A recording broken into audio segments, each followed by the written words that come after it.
A wife is supposed to be a supportive partner to her husband, but if she disobeys, it could lead to divorce. My husband James took my credit card and spent a lot of money while I was busy working. They were enjoying a vacation abroad, and I felt very disrespected. Angry and upset, I started thinking of a way to get back at him. My name is Karen Gillan, and I used to be a famous actress in the United States. I shone brightly in Hollywood, charming people all over the world and making news internationally. My fame was huge. I stopped being in the spotlight when I married James, who used to manage my career. He took great care of everything for me, from my health to my personal life. Now, we run several fashion stores together. I stepped away from fame when I was 23, even though I was very popular at the time. This decision caused a lot of media attention and disappointed my fans, who begged me not to leave. There were a lot of rumors and stories in the newspapers. Despite all this, James and I married happily, and everyone supported us. Just before I retired, I started my own fashion brand, and now James works for me in finance while I lead our business. Life seemed perfect, but recently James has been acting odd. He seems tired and down all the time. I asked him if something was wrong at work, knowing he tends to keep his problems to himself. I often checked on James because he's not the type to talk about his problems. He waits for me to help him out. Even though it was a bit hard for me, I didn't mind because he had dealt with my difficult situations in the past. I always appreciated his help more than I got annoyed. One day, James suddenly said, "I'm sick of just following your orders." His words surprised me. I had no idea he felt that way. James sometimes said harsh things when he was stressed from work. He tried to act strong there, so he probably felt he couldn't express his frustration anywhere else. I remembered how I used to snap at him when I was an actress, so I could understand his feelings. But still, his words shocked me, and I found myself shaking. I've been holding back. Karen is always busy, and I'm just there to support her, he continued. Even though James earns well, he's still an employee at our company, and I earn more than him. But I never thought that who earns more should matter in our marriage. His complaints really threw me off. Even when you come home, you're all about work. When we go shopping, you just buy whatever you want. How do you think that makes me feel? He said. Despite how things looked, he'd been very patient. Why can't you be more considerate? He asked, looking unhappy. Honestly, his words annoyed me. Our home is mostly supported by my income.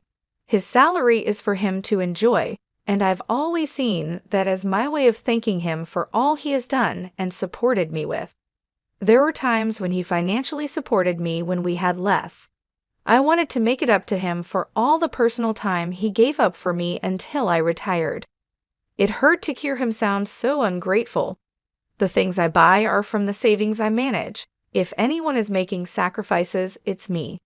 This thought made me angry. Karen, you're too free. I want more time off and to travel leisurely, James said. The salary's good since joining the company, but there's just no time. I left showbiz and joined your company to support you, Karen. Don't I deserve more gratitude? Stop putting your own time first and give me a break. When I retired from showbiz, James continued working as a manager. But once my business started doing well, he wanted to work with me. He said, "If I join the company and stay by your side, Karen, you won't be lonely. I want to be there for you." I wanted to spend time with him, so I let him join. I never asked him to, so I don't understand why he's treating me like this now. Is this life not enough for him? Isn't he being too selfish? While I was thinking this, James made a request that felt like he was adding insult to injury. He said, "My parents' 62th birthday is coming up. Can I take 3 weeks off to celebrate? I want to take them on a trip to Australia. They've never been, and I want to show them the tasty food and beautiful sights." I was surprised by his request and felt something was off. Asking for 3 weeks off is a small thing that he could easily have done at work without making a fuss. Our company is fair, and no one would mind if someone took leave. Yet he chose to make it a big deal and negotiate directly with me. I felt something wasn't right, but these were just suspicions, nothing solid. Trying to keep my cool, I answered, I'm okay with that, but I can't make it this year. There's a crucial fashion show for my models, and I need to prepare for the London collection. My schedule just doesn't allow it. Can you ask if next year would work? I can adjust my schedule then. As a daughter-in-law, I'm expected to attend my in-laws' 62 birthday celebration. However, our company has 2 big events this year, leaving no room for personal travel. I tried to negotiate a different date, but James refused with a smile, saying, It's fine, we'll just celebrate with my side of the family. I want to spend some quality family time. Being the accountant, my absence for a week won't really disrupt work, right? James's words about wanting to spend time just with his family really hurt me. He suggested that I was a nuisance, and that cut deep. So, how about it? I deserve some free time too, right? James often speaks without thinking. He's not mean, just sometimes careless. That's one of his faults, but I chose him as my life partner, knowing no one is perfect. However, I can't accept how he's speaking to me now, even if he doesn't mean it. Why do I have to be spoken to like this? Doesn't he care about me? Hey Karen, are you listening to me? I owe a lot to James's parents. Though I can't often visit because of work, they always treat me like their own child and praise my work. We're so happy to have such a wonderful daughter, his mother said when I married into the family, and his father celebrated our marriage with joy. It's their 62 celebration, and I understand wanting to celebrate it this year, but how can I agree happily after being spoken to like that? It doesn't matter to me. Take 1 week or 2. Do as you like. I couldn't hold back my anger and showed it openly. This probably upset James. He stood up, visibly upset, and left the living room without a word. We've been sleeping in separate bedrooms because of work, and from that day until his trip, we didn't see each other at all. Is that really true? Isn't your husband being too harsh? My secretary, noticing my unusual demeanor the day James left for his trip, pressed me for details. She's an exceptional talent and has been supporting me since I started managing the company. As women, we often see eye to eye, and sometimes she's even more reliable than my husband. She's quick-witted yet caring, always there to support me when I'm down or about to make a mistake. I think of her like family. She looks up to me like a real sister, and I often share my thoughts with her. Her advice is wise beyond her years and always helpful.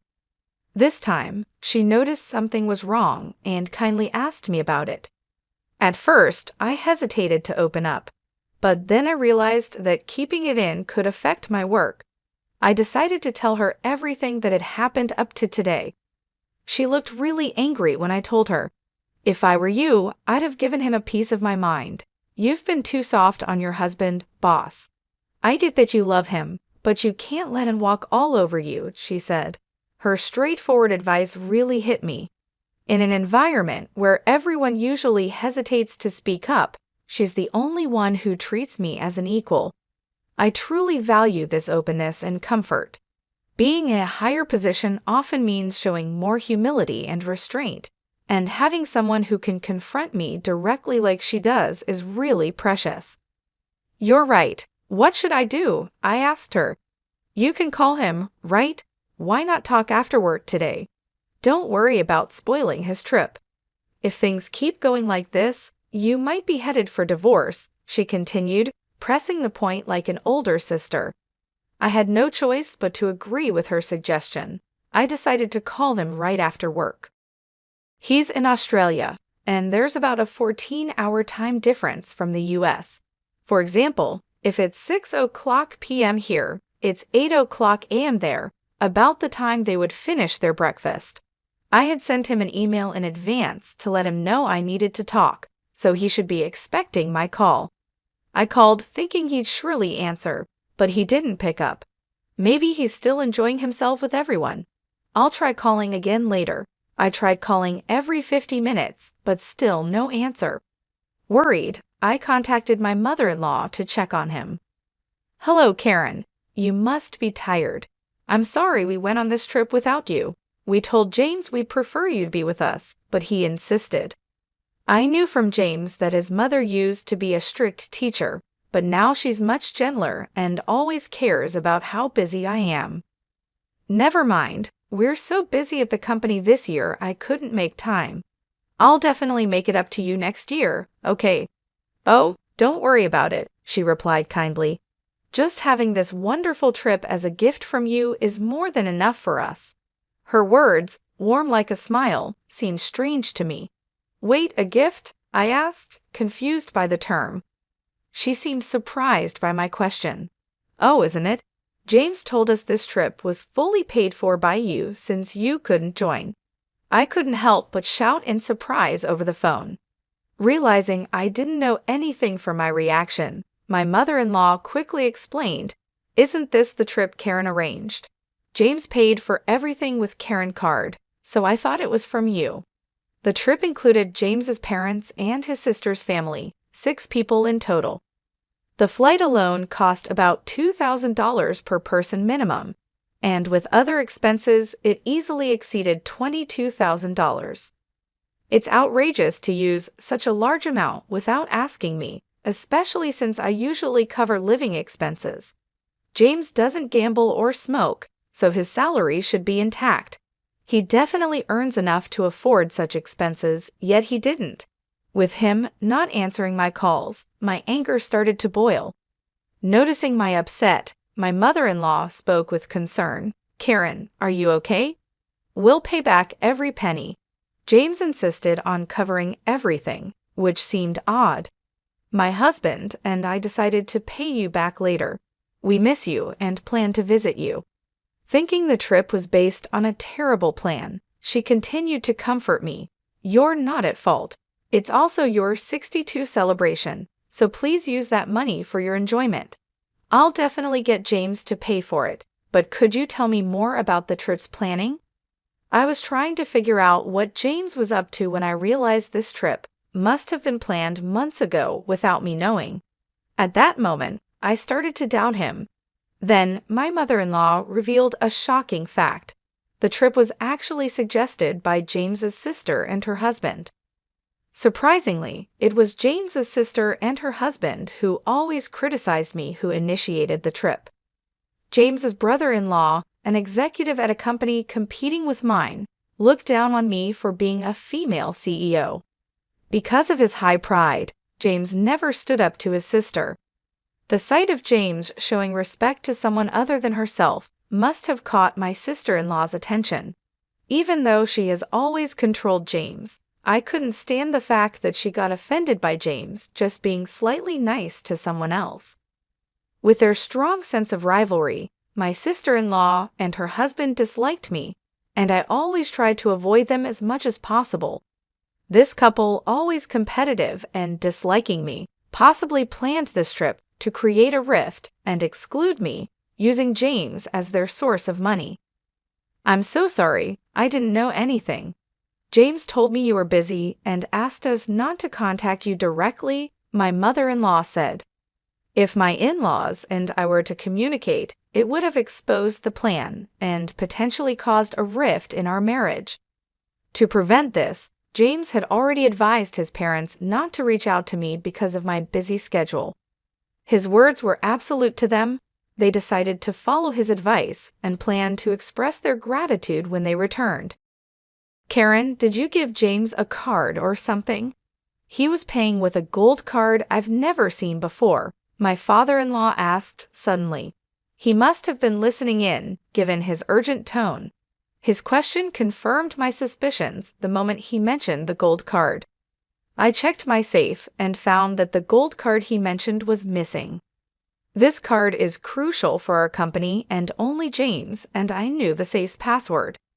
I never thought James would steal from the company, but it was clear he had taken the card. As the finance manager, he could easily change the records. Realizing he was misusing company funds, my anger grew, and I told my in-laws what had happened. They turned pale with shock. What should we do? Are we part of this theft? We'll go back with James immediately. We're as guilty as he is, even if we didn't know. My mother-in-law panicked. My father-in-law, who always takes his responsibilities seriously, agreed, we'll accept our punishment once we're back. I shook my head, disagreeing. No need for that. You were just tricked by James. You're not at fault. But I can't let James and his sister's family get away with this. We don't need punishment, but could you help me with something? I continued. I ignored James' actions until now, and that's my fault. He's taken me for granted, thinking he can just apologize and get away with it. This isn't just a personal problem. It's about the company. We need to teach him a lesson. All right, we'll do whatever we can to help, they responded. So we began planning how to get back at James. I was surprised by my own cleverness, but my love for James had turned into hatred and anger. Initially, my in-laws were hesitant about this harsh plan, but as parents, they finally decided to stand by me. Just as we were discussing this, James unexpectedly called. I ended the call with my in-laws and picked up James's call. What's up? We're enjoying a family-only trip, so what's this important talk about? James's sarcastic tone irritated me even more. You took your time calling. Did you go a little wild, huh? No way, just having drinks at a nearby bar with Mom and Dad. This confirmed he was lying. I had just spoken to his parents, and there was no noisy bar sound in the background. Besides, they had no reason to lie to me. He was probably out causing trouble with his sister's family. His words cooled my feelings for him completely. Oh really? By the way, James, you haven't been messing with the company's expenses, have you? His attitude changed instantly at my unexpected question. What's that all about? His tone, usually lighthearted, turned dead serious. Was this his true nature? Seeing his attitude shift as if he now saw me as an enemy, I faced him with equal firmness. Just checking, since there will be an audit at the company soon. Are you suspecting me? His defensive reaction showed his guilt. I couldn't help but laugh at his poor response. What's wrong? I was just concerned, and you're talking about suspicion. Did you do something wrong? No, anyway, the house isn't in a mess when I get back, right? Realizing he was digging himself deeper, he suddenly changed the subject. His actions only made him look more suspicious. I was almost impressed by his foolishness. Who knows? I've been busy with work too. Give me a break. I hate coming back to a dirty house with bugs. A wife is her husband's maid. Disobey and it's divorce. Even our executive says that to his wife. Looks like I might have to do the same, right? You wouldn't want that, so keep the house clean. I had never seen him getting along with the executive. His current words were probably all his own thoughts. But aware of his weaker position, he used the third person to express them.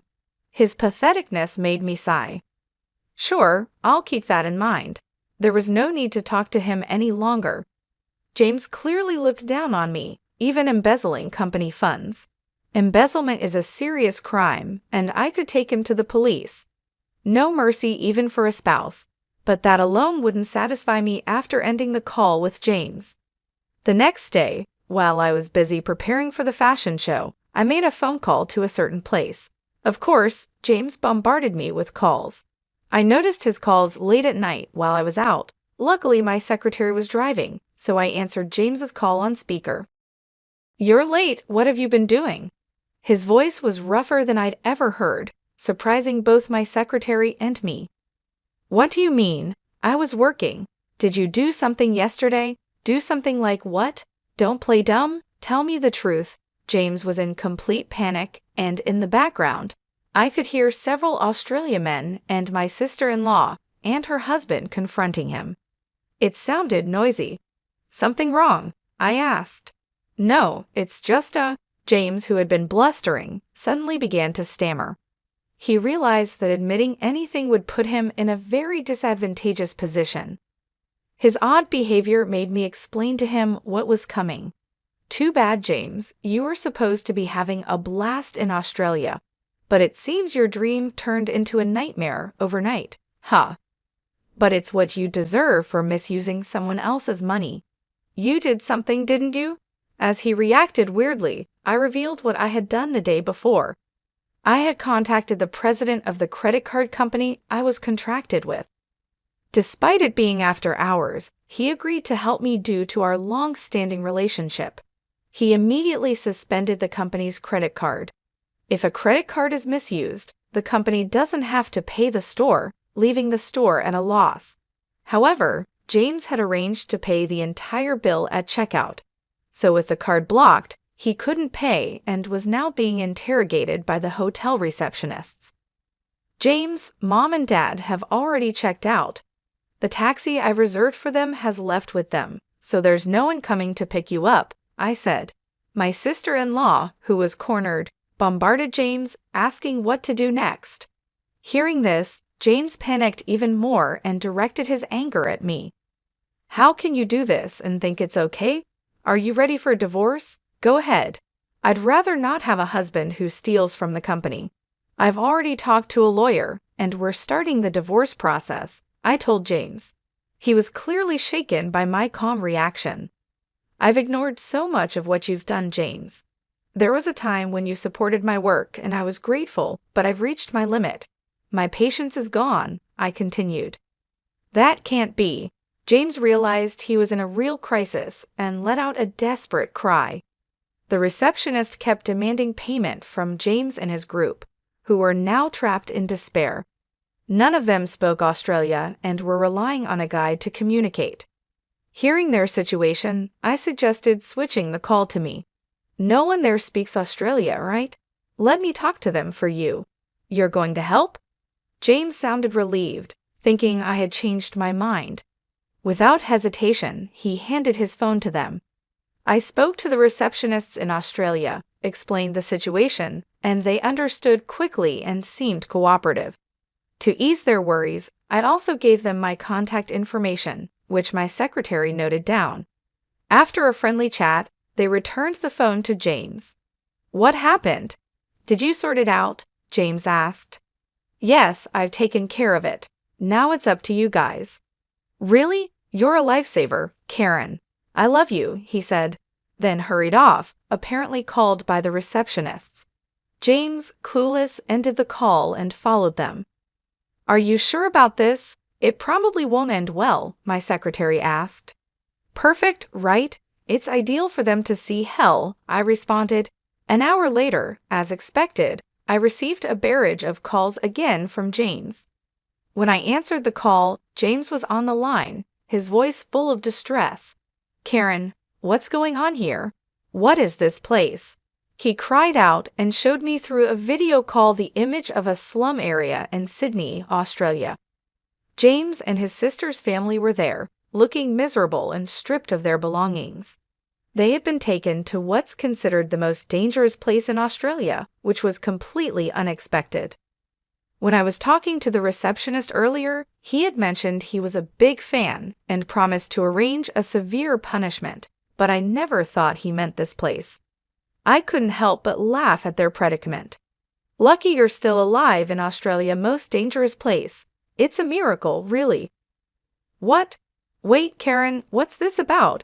Explain yourself and come help us right now, James pleaded. Since it was a video call, they could probably hear everything clearly. Behind them, many homeless people were surrounding James and his group, causing chaos. You guys were causing trouble for Karen. You reap what you sow. Time for reflection, added my in-laws, joining the call unexpectedly. Mom, Dad, what are you doing? James was shocked. A friend of Karen flew us back in a private jet. We returned to the U.S., and Karen picked us up. We realized you were trying to set Karen up. We asked her to do as she pleases with you guys, they explained. As they said this, the onlookers behind them started confronting James's sister and her husband. The people living in this rough area were ruthless. If you wore anything valuable, even women were not spared. They raised their voices while on the video call. In such a dangerous neighborhood, it's no surprise they became perfect targets. I addressed the crowd in Australia, loud enough for them to hear, telling them these men had been using my card illegally and had treated me horribly. I encouraged the locals to do as they pleased with James and his group, and they eagerly agreed to give them a hard time. Suddenly, the call ended, probably because someone snatched the phone. After that, James and his group were stuck living in the harsh conditions of the slum, treated poorly by the locals. Without money to return to the U.S., they were essentially trapped abroad. I later confirmed with the hotel receptionist that an acquaintance of his, who was a leader in that slum, had agreed to look after James and his group. In return for his help, I promised to treat him to some good liquor the next time and assured him not to worry. They made a deal to keep James and his group safe from life-threatening situations. In return, I agreed to perform at that hotel, something I hadn't done in a long time. The receptionist mentioned that a live performance video of mine, the only one I ever released, was still his treasure. He invited me to stay at their hotel and sing for them, promising VIP treatment. Following this, I successfully got my revenge on James and his group with the help of the men from the hotel. I also managed to divorce James. I felt refreshed and have been enjoying life with my in-laws. James's sister and her husband were fired from their jobs for unexcused absences. Their phones were taken by the locals, leaving them without a way to contact anyone. My in-laws explained the situation well, so it didn't become a police matter, and no one seemed to care about them.